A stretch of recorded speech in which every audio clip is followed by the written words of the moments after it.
The setting is Kiev in the year 1000 CE. Fire consumes the city. Flames roar as thousands of men scream in agony. Perched on a hill, a woman watches without emotion. Her face is calm, a chilling mask of contentment. No shame, no fear. This is Olga, the ruler of Kiev, who has just ordered the massacre of an entire tribe in a horrific act of vengeance. How did this once holy princess become one of medieval history's most ruthless figures? To understand her savagery, we must trace her origins. Power did not come naturally to Olga. Her beauty and sharp mind captivated Prince Igor of Kiev, who married her around 930 CE. Though she came from humble beginnings, Olga would rise to become one of the most formidable figures in the first great Slavic kingdom, Kievan Rus, the foundation of modern Russia, Ukraine, and Belarus. Under Igor and Olga's rule, Kievan Rus expanded its territories and centralized power, though relations with neighboring tribes often remained tense. One such tribe was the Drevians, who dwelled in the dense forests west of Kiev.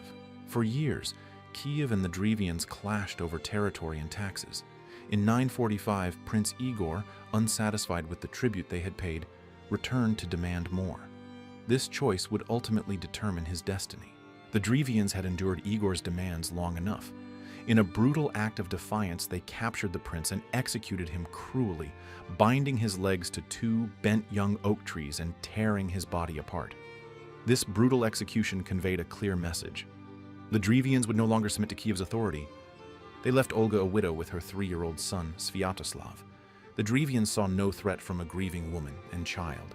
Their prince, Mal, sought to unite the peoples through marriage and sent 20 of his best men to Kiev with a proposal. They expected Olga to accept, unaware of the fierce spirit they would confront. Olga greeted the envoys with feigned warmth and honor.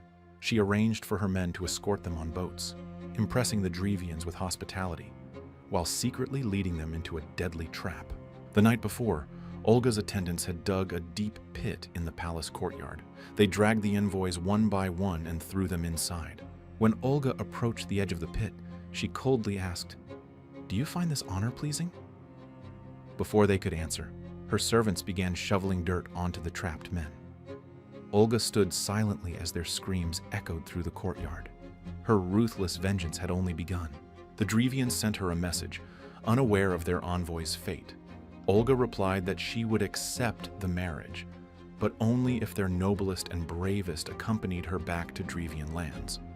Proud and unsuspecting, the Drevians sent their elite. Upon arrival, Olga invited her guests to bathe, directing them to a wooden bathhouse typical of Slavic culture. Once inside, her guards sealed the doors and set the dry wood ablaze. The bathhouse quickly turned into a furnace, trapping the aristocrats inside. The crackling fire drowned their screams as Olga patiently waited for silence to descend. However, Olga's work was far from complete. She informed the Drevians that before marrying their prince, she would hold a grand funeral rite for her late husband in their territory, a claim that left them bewildered. Upon reaching Drevian lands, Olga arranged a lavish funeral feast overflowing with mead and other drinks. According to the chronicles, she instructed her soldiers to remain sober while encouraging the Drevians to drink deeply in honor of her husband. As she moved among the guests, she urged them to drink to honor my husband. Over the course of the night, many Drevian soldiers succumbed to heavy drinking, rendering them defenseless and unable to stay awake. Standing on the burial mound, Olga signaled death. Her solemn, watchful troops drew their swords and began a systematic slaughter.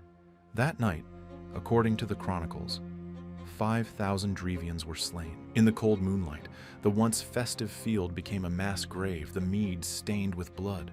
Olga reportedly walked among the corpses, ensuring no one had escaped her vengeance. Yet her thirst for revenge was far from satisfied.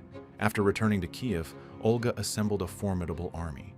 In 946, 1 year after Igor's brutal execution, she personally led a massive assault on Iskorostan, the Drevian capital. Inside the city walls, the Drevians hid from the world, desperate after hearing of Olga's previous atrocities. The city's inhabitants valiantly resisted throughout the year-long siege. When Olga realized she could not take the city by force, she resorted to cunning. She sent emissaries proposing a truce. "I have already avenged my husband's death 3 times, she declared. 3 pigeons and 3 sparrows from every house will be enough as a symbol. I ask for no more. Weary and desperate, the Drevians welcomed this seemingly merciful offer. Kievan soldiers collected the birds in large baskets from every household.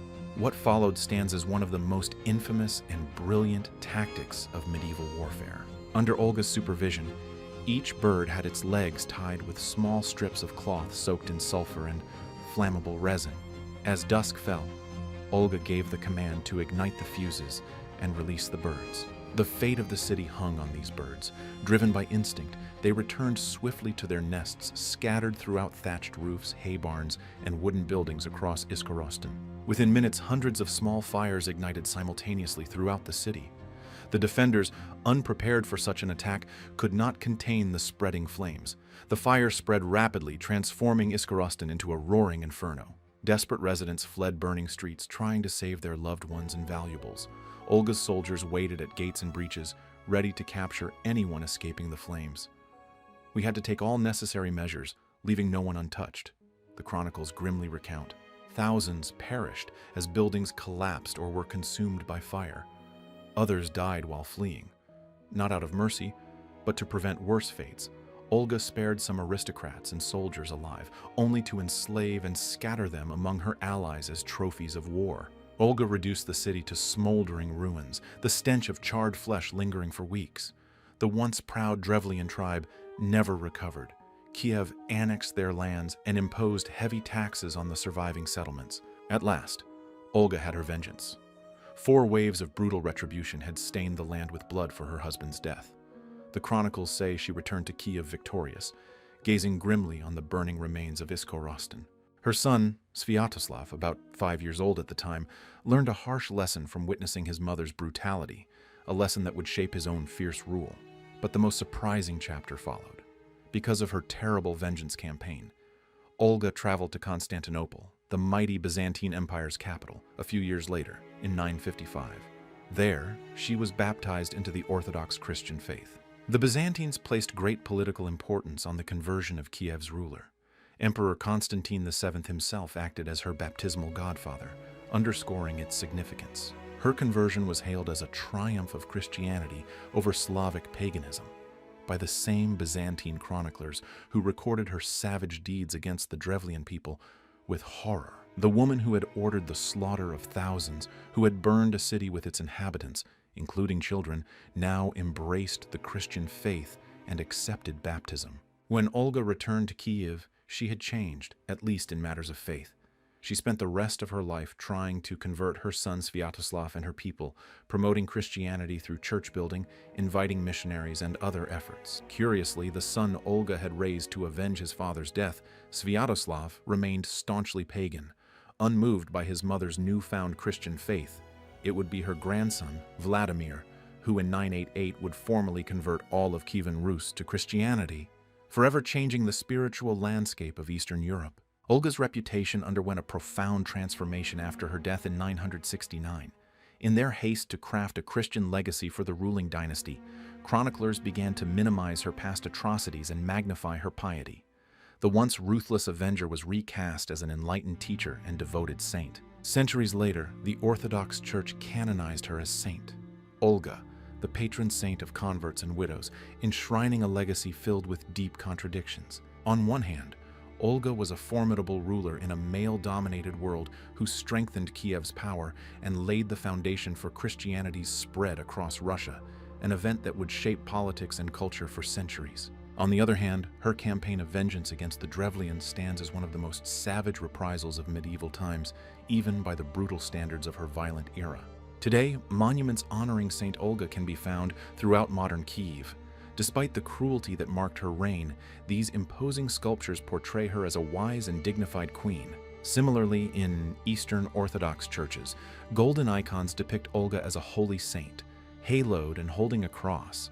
The historical records document her brutal revenge, but her conversion and role in Christianizing the Eastern Slavs often eclipse these darker chapters. Olga of Kiev's story forces us to confront the paradoxes of revered historical figures and the complexities of human history itself. How do we judge someone who committed unspeakable crimes yet paved the way for profound cultural transformations? Her life serves as a cautionary tale about the blurry line between good and evil, and how time, power, and dominant religious narratives shape our understanding of the past.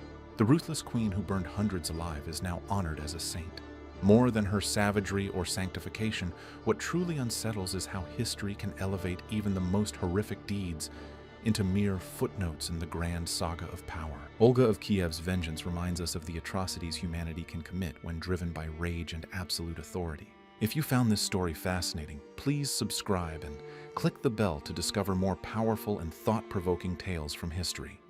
Share your thoughts in the comments and tell us which historical figure you'd like us to feature next.